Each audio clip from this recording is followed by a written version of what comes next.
Dito tayo, mga bossing, sa impeachment ng Vice Presidente na.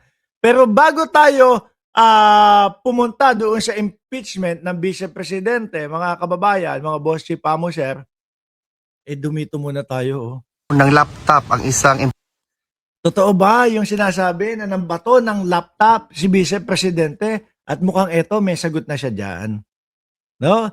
Kasi madami pong kumakalat sa social media, mga bossing, na ang sinasabi ho, mga kababayan, ay ang Vice Presidente daw po ay nambato ng laptop at MacBook daw po yung ibinato. At ibinato daw po kay Attorney Powa. Pakinggan po natin ang Vice Presidente doon sa kanyang sagot dyan. napunan mo daw ng laptop ang isang empleyado mo, ma'am, na si Attorney Powa. Do you want to react to that particular statement or narrative? Actually, sa totoo lang, masyado na siyang basura ba na gossip na hindi na siya dapat pinapansin. Pero dahil tinanong mo, sagutin ko na lang.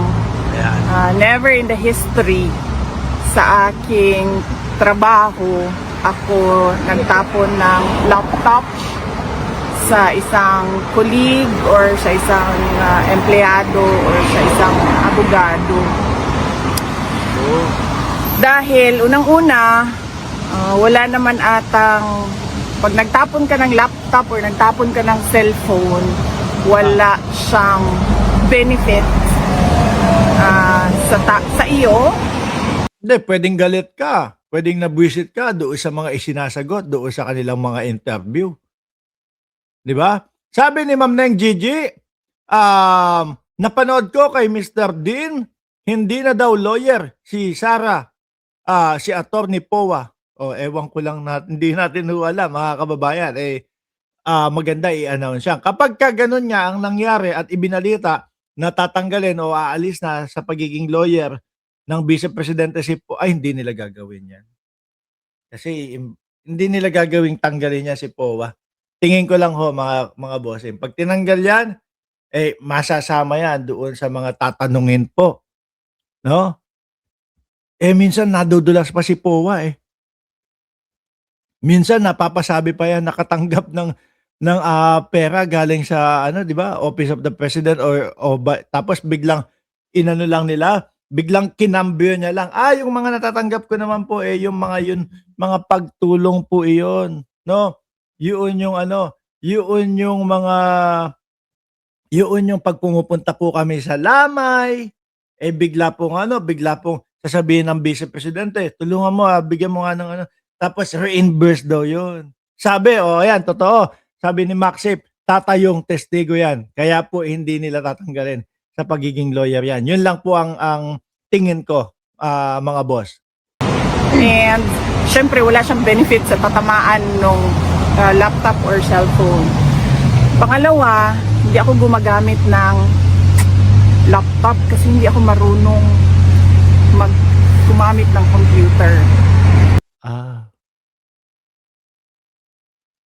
Pangalawang sagot na hindi totoo, yung pagbato ng laptop kasi hindi marunong ang Vice Presidente na gumamit ng computer. Okay. Yun naman pala, mga kababayan, yun naman pala Ano po?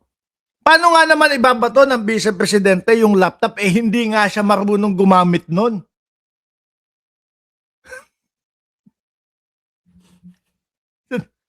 Sandali lang ko, mga kababayan. Medyo nahilo ako doon. Ulitin natin Paano nga naman mambabato ng laptop ang Vice Presidente hindi nga naman daw siya marunong gumamit nun. Paano naman niya? Totoo naman. May punto ang Vice Presidente. O sige. Sige po, tuloy niyo po, Madam Vice. Sa lahat ng mga documents, nire-rely ko lang yan sa kasamahan sa opisina. Minsan nagpagamit ako ng laptop, gamit ko yon pag may Zoom meeting kasi tanong ko lang po, hindi po ba yung kapag minsan na may kasum kayo tapos biglang na-visit kayo kay POA, biglang ibinato mo na lang ng gano'n? Anyway, ulitin ko na lang ho mga kababayan. Hindi nga ho kasi marunong gumamit ng laptop ang Vice Presidente. Kaya imposible po mga bossing na ibato ng Vice Presidente yung laptop kay POA. Okay ayan po panig. Sinasakyan ko na po yung ano nyo, yung mga dahilan nyo po Huwag na kayong magalit sa akin. Para maganda yung ano sa ano ba ang tawag? Image, para maganda So, para ang hirap ipaliwanag para maganda yung image. Okay, sige. Kasi yung iba ho mga bossing, pagka sa laptop, ayan. Pagka sa laptop, minsan hindi ganun kaganda yung yung mga resolution po Yung ibang mga vloggers, para talagang mas luminaw, mas tumingkad yung mga video po, ang ginagawa nila, ayan, nakita nyo, nasan ba? May SLR, tapos nakakonekta sa laptop para mas gumanda. Pero anyway, sige ho, hayaan na po natin. Yun yung sagot ng Vice Presidente. Hindi maaari o imposibleng mambato siya ng laptop kasi hindi siya marunong gumamit ng laptop. Yun po yung paliwanag, okay? yung image sa Zoom meeting. Laptop ang ginagamit ko, hindi cellphone. Sunod ay yung laptop ko, personal ko siya na laptop. Binili ko siya, mahal siya, and hindi ko siya itatapon basta-basta. Nako, wala pong mahal-mahal. Kapag let's say 200,000. MacBook, magkano MacBook? $2,000 Ano po yung sabihin mo na natin 2,500 USD na MacBook. 2,500 USD times, sabihin na natin 60, ang dollars 120, tapos 500, 150. Sabihin na natin 200,000. Mura po yun para kapag ikaw ay may 88 million sa bangko. Ano po? 88 million na salin. Mura pa din po yun. No, yung 200,000 po. No? Lalo na doon sa in and out, tapos yung pinaka magiging suma total na matitira 2 bilyones mahigit. Murang-mura talaga yung 200,000.